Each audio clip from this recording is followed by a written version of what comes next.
Welcome to the Luke Macias Show. We have finally gotten the debate on ending gender modification on kids. The Calendars Committee in the Texas House removed all the tags and finally got around to placing this bill on the calendar.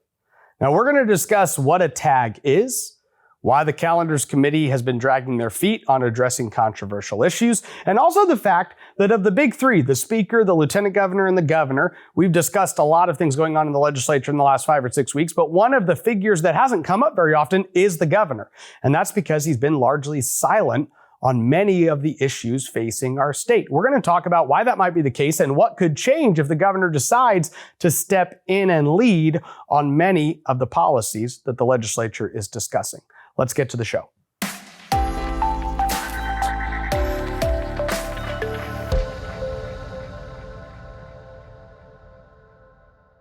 Last Thursday afternoon, I sent out a tweet. I said, breaking, Texas Legislative Calendars Committee unanimously tagged Senate Bill 14, refusing to place it on the May 1st calendar.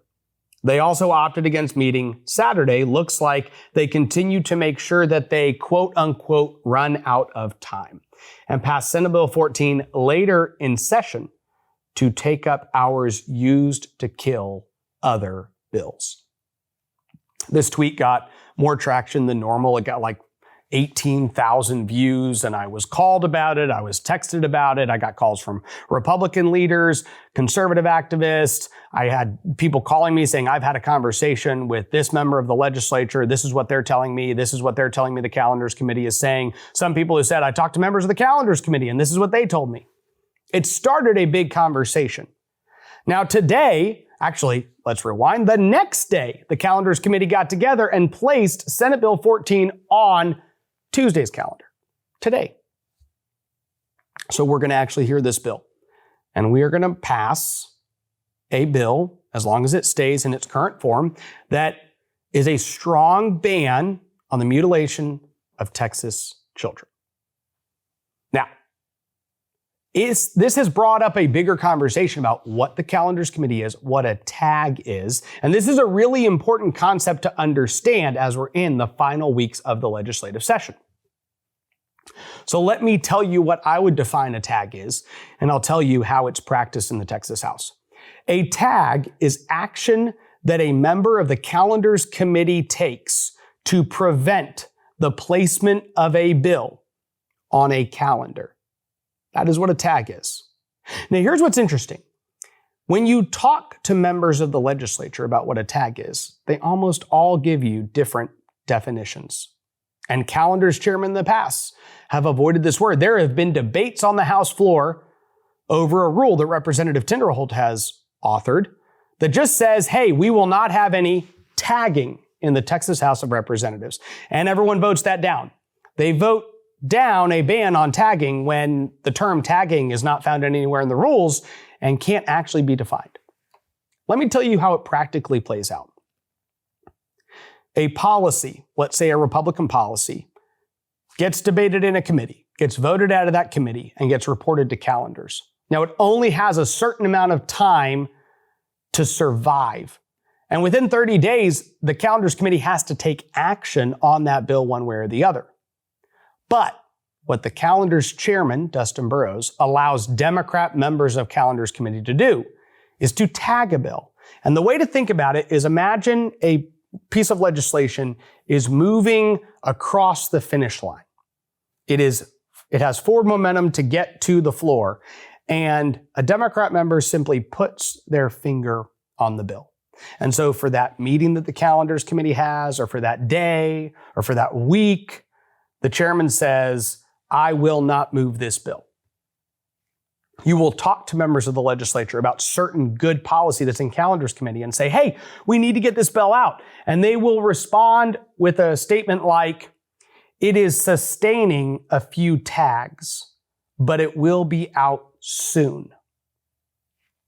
Now, there's no actual rule, which means that the Calendars Committee could take action at any time. And if you attend a Calendars Committee meeting, let me tell you what you would walk into. So if you attend any policy meeting in the Texas House, you would walk in and they would hear a bill and they would debate the bill and they would ask questions, and members would literally tell the chair, I'm concerned about this bill. And the chair might say, well, I think your concerns are invalid and here's why. And they'll ask the witness of Bill's questions.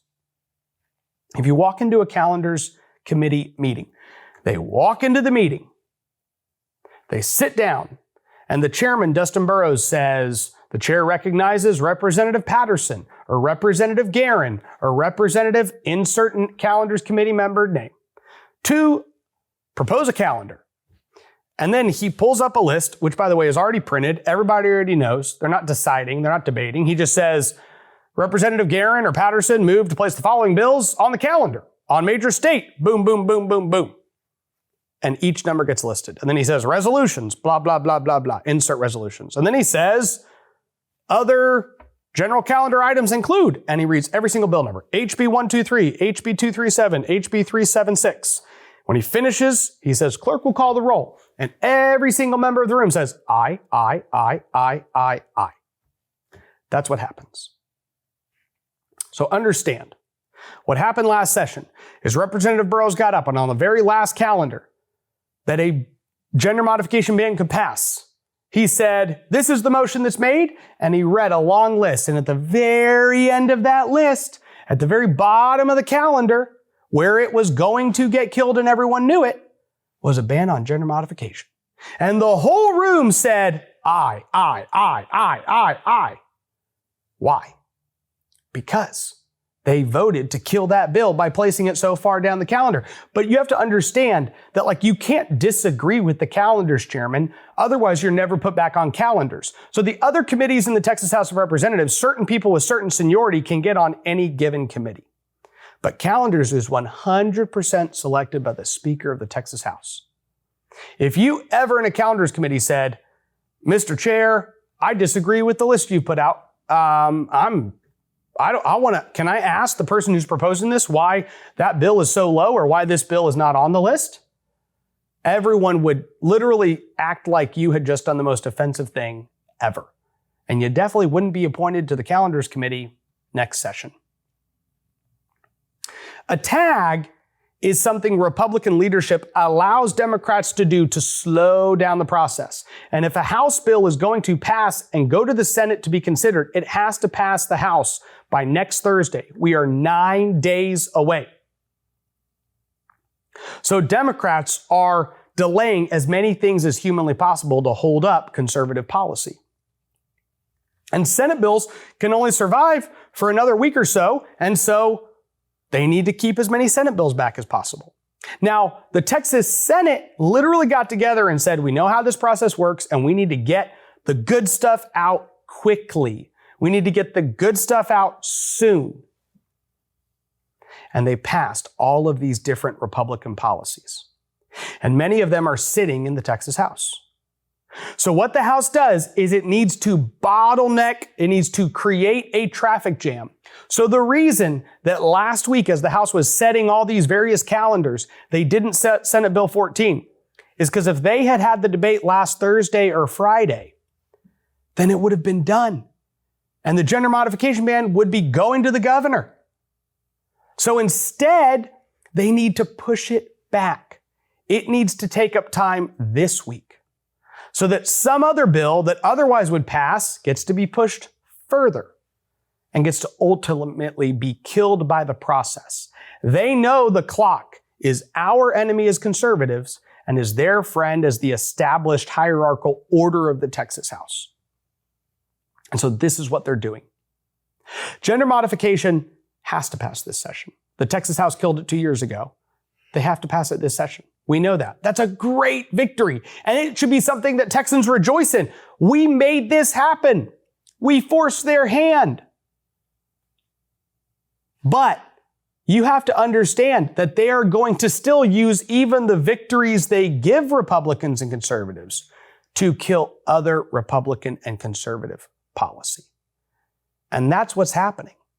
So thank God we're passing the bill. And also understand this, the Calendars Committee in the Texas House of Representatives is intentionally creating a bottleneck. They know where the clock's at, and they know a lot could die. and they're creating an environment where a lot of it's going to die, and then they're going to say, man, we just ran out of time. Don't fall for that excuse. Before we get to Governor Abbott, I want to talk to you about both a podcast we have here at Texas Scorecard and a book that just came out. And this is Reflections on Life and Liberty by Michael Quinn Sullivan. Now, he also has a podcast here at Texas Scorecard called Reflections on Life and Liberty. And in this book, this is a lot of Michael's insights into, let's say, what the type of principles that build a foundation that you need to have to be able to navigate the political process. Now, here's the thing. One of the things I've realized the longer I've been in Texas politics is that far too often I will meet a conservative activist or a Republican, lifelong Republican donor or, precinct chairman, staff for Republican lawmakers in Austin, even elected officials themselves, local elected officials, county, city, school board, state. And often, they just don't have an actual foundation of principles that they are able to filter all of the various debates and policies. Not only the actual policy that they are debating, but then the actual conflicts that they find themselves in politics.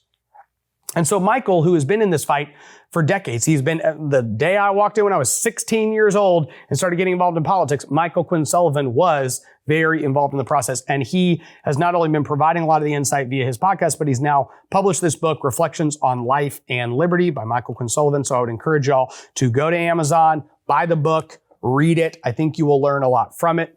And I think it will help prepare you to be further engaged in Texas politics. Somebody who could probably read Michael's book, in my opinion, is Governor Abbott. That would be really helpful. It would be really helpful for Governor Abbott to actually have some reflections on life and liberty and then figure out, as the governor of the state, how is he supposed to engage in the battle? And I'll tell you something, he's largely not engaging. Now, here's how it works. The Senate has a bunch of stuff they're pushing. The House has a bunch of stuff they're pushing. And the governor is largely on the sidelines. Now, we've given him credit on the issue of school choice. Like never before, Governor Abbott has stepped in and said, I need to see school choice. He's demanding it. The Texas House of Representatives has kind of given him the proverbial middle finger, but he's still demanding it, and we'll see what the House does. But he is putting more pressure and demanding on that particular policy than he ever has. On most of the other issues, though, he's silent. Now, occasionally he will do something like say, I would sign that bill if it came to my desk. That's like code for maybe I kind of support this bill, but I don't want to say it because that way, if it dies, it's not like they ignored my request. So if the governor said, I'm asking the Texas House of Representatives to pass a ban on DEI at the university level, then if they ignored him, he would look weak because then he would have to decide what to do to all these people that just completely ignored his request. So what he'll say is, we need to ban DEI in universities, and I look forward to signing a bill. Now, when that bill passes the Senate, gets stuck in the House Higher Education Committee, and sits there with no hearing, governor doesn't say anything. He doesn't put out a follow-up conversation that says, hey, there's only another week for this bill to be heard in committee. I would really like to see it heard. You won't see that from the governor. When I came into the legislature as an observer and a staffer, I was a 17-year-old intern in my dad's office, and Rick Perry was governor at the time. Rick Perry was a legislator before he was governor. He knew how the legislative process worked, and he was very active in it. Literally, I remember being in the gallery and watching Governor Perry on the floor of the Texas House. He would walk up to a member, hey man, I got this bill I'm working on. Can you sign on to it? What's going on? Why aren't you supporting my policy? And then he'd start talking to him, what bills are you working on? You got any problems? Well, I got this bill hung up in this committee. Well, let's go talk to the chairman. He'd walk over with them to the chairman. Hey, why can't this guy get a hearing on his bill? I like his bill. Do you like his bill? All of a sudden, he's putting these chairmen on the spot, having to figure out what their position is with the governor of Texas sitting there watching. Governor Abbott started his political career as a judge, a district judge, then a Supreme Court judge, then an attorney general, and he was the heir apparent. He basically inherited the governor's office from Governor Perry with a $20 million war chest.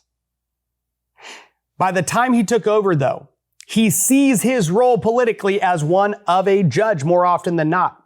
And so he sits back and he watches these two chambers disagree, and he doesn't like picking sides. He hates it. He avoids it at all costs. The Texas Senate had a bill that was going to ban all purchases of land by Chinese nationalists. The governor said, this is a great bill and I need to get it to my desk. The problem is many Republicans in the Senate clearly didn't support it. And so in order for it to get to the floor, compromises had to be made and different carve-outs had to be made to where now it only applies to agriculture exempt land, as well as water, oil and gas minerals, things that are mined, timber. It is still a much better bill than what the House has, which is just agriculture exempt land. But nowhere in that process did the governor come in and say, hey, I'm very concerned that there are people opposing this great bill that I have said is awesome. He just let it get chopped down.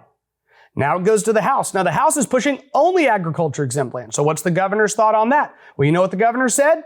I love that bill that exempts agriculture exempt land. Okay, so you like the bill that exempts it all, and you like the bill that exempts none of it. What's going on, Governor? What's your position? Do you want the agriculture exempt, or do you want the one that says all of it can't be purchased? I love it. That's his response. The Senate has a property tax plan. The House has a property tax plan. The governor's asked, what do you think? More often than not, he's like, I love property tax relief. I like the Senate and the House for both pushing property tax relief. He doesn't like picking sides. So when the Texas Senate passes a ban on drag shows in the presence of children, we don't know what the governor believes. When the Texas House looks like it's killing it, we don't know what the governor thinks. And if the Texas House does kill that bill, we still won't know what the governor thinks. This is the approach he generally takes. In the next 2 weeks, if Governor Abbott at any point steps up to the plate and actually says, hey, Texas House, deliver the DEI ban in higher education, they will act. Or they will suffer the consequences of directly ignoring the governor. If he says, Texas House, we need to stop drag shows in the presence of kids, they will take action. I think the State Affairs Committee will move that bill. But if there's no major political figure coming in and demanding these type of actions be taken, then the Texas House is going to do what the Texas House does best, which is kill a significant amount of conservative policy while passing just enough. A lot of times they're passing bills this time that they maybe killed 2 years ago to cover. And then the new conservative policy that's shown up as of the war that we're in the last year or two, the Senate passes out and then the House kills it this time. And then with enough pressure, they might kill it next. They might pass it next time. That's the situation we're in. And if Governor Abbott decides to speak into that, he could have a very positive effect for Republicans and conservatives. And if he continues to stay on the sidelines as much as possible, it will negatively affect the outcome of the session as a whole. I, for one, hope that he decides to engage. And I'm very grateful that many of you are engaging. I get text messages, I get emails, I get calls all the time from Texans across the state. I talk to my legislator, I talk to this person, we're organizing some people, we're coming down to the Capitol, we're pushing this different issue. Conservative groups that are sending out voter alerts and telling members what to do. And I see it every day on the House floor, particularly. Bills get delayed, amendments get added on, things get stymied. The conservative pushback that's happening in the legislative process is having a tangible effect. Numerous fights were had on the House floor that came down to 2, 3, 4, 5, 6, 7 votes on amendments that would have gutted great legislation, like HB 44, the Medicaid discrimination bill, which could be one of the biggest medical freedom wins in modern history. Or there was a great charter school bill that Glenn Rogers from Parker County, Palo Pinto County, Stevens County decided to try to gut with all the teacher unions and Democrats. And that amendment failed, which is a good thing, but it failed by a vote of 72 to 70. So if you're some of those activists that I know that worked really hard in your given primary elections to make sure that the more conservative person won, there are a handful of victories that we had in the last Republican runoff that could have single-handedly delivered that charter school policy win. So thank you to every single one of you who are actively involved in this process and are listening and engaging with this show and are sharing it with your friends. The growth we've seen over the session is considerable. And I think that's due to so many of you sharing this with more people you know. May God bless you, and may God bless Texas. No ads, no paywalls, no government grants, and no corporate masters. Just real news for real Texans. This is Texas Scorecard.